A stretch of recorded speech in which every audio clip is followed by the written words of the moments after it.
రేపటి క్రితం సిరిసిల్ల ఎమ్మెల్యే మాజీ మంత్రి కేటీఆర్ మీద నమోదైనటువంటి ఏసీబీ కేసులో ఎఫ్ఐఆర్ని కొట్టివేయలేమని ఇన్వెస్టిగేషన్ కి సహకరించమని ఆదేశాలు ఇవ్వడం జరిగింది. దీని మీద టీఆర్ఎస్ శ్రేణులు లేదా నానా యాగి నానా గగ్గోలు చేసే కార్యక్రమం చేస్తున్నారు. ఏం మాట్లాడినారు కేటీఆర్ గారు? కేసు రిజిస్టర్ అవుతున్నారు, గదేం కేసు, లొట్టపీస్ కేసు, 5 నిమిషాలు ఇట్లా పోయి అట్లా అన్నాడు. ఎవరైతే అంటున్నారు ఇప్పుడు? మరి ఆ లొట్టపీస్ కేసులో పోలీసుల ముందుకు పోయేందుకు కేటీఆర్ ఎందుకు భయపడుతున్నాడు? ఫస్ట్ ఏమన్నాడు? దాంట్లో అవినీతి జరగలేదు అన్నాడు. అవును, పైసలు ఇచ్చినా బరాబర్ ఇచ్చినా మంత్రికి ఇచ్చినా అన్నాడు. మరి బరాబర్ ఇచ్చిన ముచ్చటనే ఏసీబీ ఆఫీస్కి పోయి చెప్పు. నన్ను వకీళ్ళని తీసుకుపోనిత్తలేరని దొంగేడుపులు ఏడుస్తున్నాడు. దొంగలకు వకీళ్ళని తీసుకొని పోలీసు స్టేషన్కి రానిస్తారా పోలీసు? లాస్ట్కి ఒక మాట్లాడుతున్న కేటీఆర్ ని 10 ఏళ్లు మంత్రిగా చేసినావు కదా, తెలంగాణ వచ్చినాక ఏం చెప్పిండు? తెలంగాణ పోలీసులు చాలా గొప్పోళ్ళు, దేశంలో నెంబర్ 1 పోలీసులు, తెలంగాణ పోలీసులు అంటేనే భద్రత బాధ్యత 2 మాయే అని చెప్తారు. 1200 కోట్లు పెట్టి కమాండ్ కంట్రోల్ కట్టిస్తున్నాం. ఈ దేశంలో ఎక్కడ నేరం జరిగినా మా తెలంగాణ పోలీసులు గొప్పగా పనిచేస్తారు అని చెప్పాడు. 10 ఏళ్లు మీరు గొప్ప అని చెప్పిన పోలీసుల ముందుకి ఇలా నువ్వు పోయేందుకు బాధ ఎందుకు అవుతుంది సార్? 10 ఏళ్లు మంచోళ్ళైన పోలీసులు ఇలా చెడ్డోళ్ళు ఎట్లేరు కేటీఆర్? అంటే నువ్వు కూడా పోలీసులతో తప్పు చేయించినావు అధికారంలో ఉన్నప్పుడు.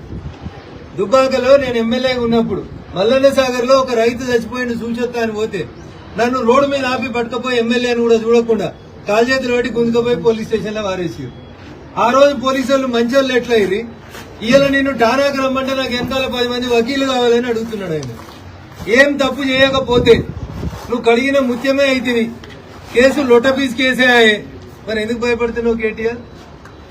ఇలా హైకోర్టు కూడా ఎఫ్ఐఆర్ ను కొట్టేయమన్న మీ వాదనని కొట్టేసింది.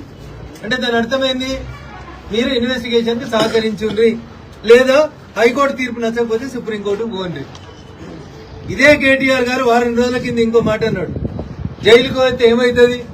జైల్లో మంచిగా వాకింగ్ చేస్తా, యోగా బాగా చేస్తా, ఇంట్లో నాకు మనశ్శాంతి లేదు, మా నాయనో దిక్కు, మా చెల్లో దిక్కు, మా బావో దిక్కు నన్ను బాగా రాసి రంపాన పెడుతున్నారు, జైలుకు పోతే ప్రశాంతంగా ఉంటా, గట్టిగా తయారవచ్చి పాదయాత్ర చేస్తా అన్నాడు. కుదరదు. మరి జైలు కూడా ఎట్లుంటుందో చూసిరండి. ఒక దిక్కేమో తప్పు చేయలేదంటాడు, ఒక దిక్కేమో అవినీతి జరగలేదంటాడు, ఇంకొక దిక్కు మోడీకి, ఈడీకి, బోడీకి దేనికి భయపడ్డా అంటాడు. మరి వీళ్ళకి ఇంతెందుకు భయపడుతున్నారు? అవన్న సల్జరం వచ్చినాడు వారికి ఇలాంటి వణుకుతాడు. కావాలంటే మా మనోహరాబాద్కి వెళ్ళి ఇద్దరు డాక్టర్లను కూడా పంపిస్తాం. ముందైతే నువ్వు పోలీస్ స్టేషన్కి పోయి చూడు, పోలీసు వాళ్ళకి చెప్పు ఏం చేసినావో చెప్పు. దేశం మీద చర్చిస్తా, దేశవ్యాప్తంగా చర్చ జరగాలి అన్న నీ కడుపునొస్తే ఊరందరి కడుపునొయ్యాలి. నువ్వు 10 ఏళ్లు నాసంటి ఎమ్మెల్యేలని, ఎంపీలని చాలా మంది ప్రతిపక్షం వాళ్ళని అరెస్ట్ చేయించి లోపలేపించినావు. మరి ఆ రోజు పోలీసు వాళ్ళు తప్పు చేసిరని మేము అన్నామా? పట్టుకుపోతే పోయినాం, కేసులు పెడితే కోర్టుకు తిరుగుతున్నాం. ఎక్కడన్నా దేశంలో కేటీఆర్ నువ్వు చెప్పాలి, దొంగలెంబడి వకీళ్ళు వస్తారా పోలీస్ స్టేషన్ కి? అట్లా పోతే ఇక దొంగతనమే చేయలేదంటాడు, కాలు మీద కాలేసుకొని కూర్చుంటాడు, మా వకీల్ సాబ్ చెప్తాడు అని చెప్తాడు. అందుకని కేటీఆర్ గారు ఒకవేళ తప్పు చేయకపోతే ఏసీబీ ముందుకు పో, ఈడీ ముందుకు పో, లేమ్ ఎక్స్క్యూజెస్ ఎందుకు? అంతర్జాతీయ స్థాయిలో అమెరికాలో, కెనడాలో, దుబాయ్లో 30 ఛానల్ కాదు 300 ఛానల్ పెట్టుకున్నాడు.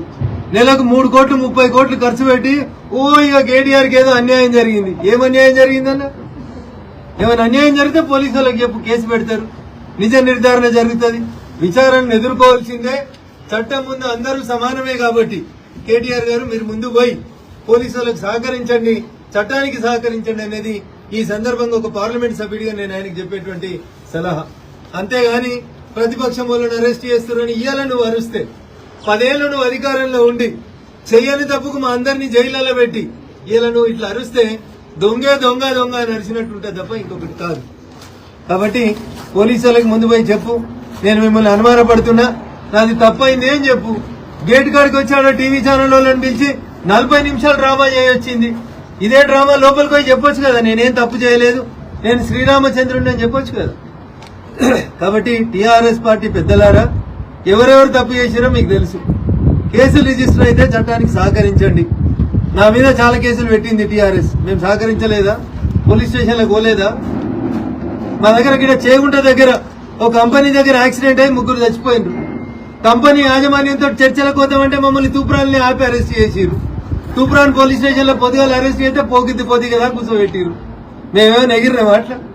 మా వెనక వకీళ్ళు వస్తారని చెప్పినామా పోలీస్ స్టేషన్కి? కాబట్టి తప్పు చేసిరు కేటీఆర్ అంటేనే ప్రజలు నమ్ముతుండ్రు, ప్రభుత్వం నమ్ముతుంది, పోలీసు వాళ్ళు కూడా నమ్ముతుంది. ఒకవేళ మీ మీద మీకు విశ్వాసం ఉంటే, మీరు తప్పు చేయకపోతే నేరుగా పోలీస్ స్టేషన్ పోయి మీ దగ్గర ఉన్న కాయిదాలు ఇయ్యండ్రి, పోలీసు వాళ్ళు విచారణ జరిపిస్తారు. అంతేగాని పోలీసుల మీద, కోర్టుల మీద అపనమ్మకాన్ని కలిగించేటువంటి ప్రయత్నాన్ని చేయొద్దని ఈ సందర్భంగా నేను కేటీఆర్ గారికి చాలా స్పష్టంగా అయితే చెప్పదలుచుకున్నాను.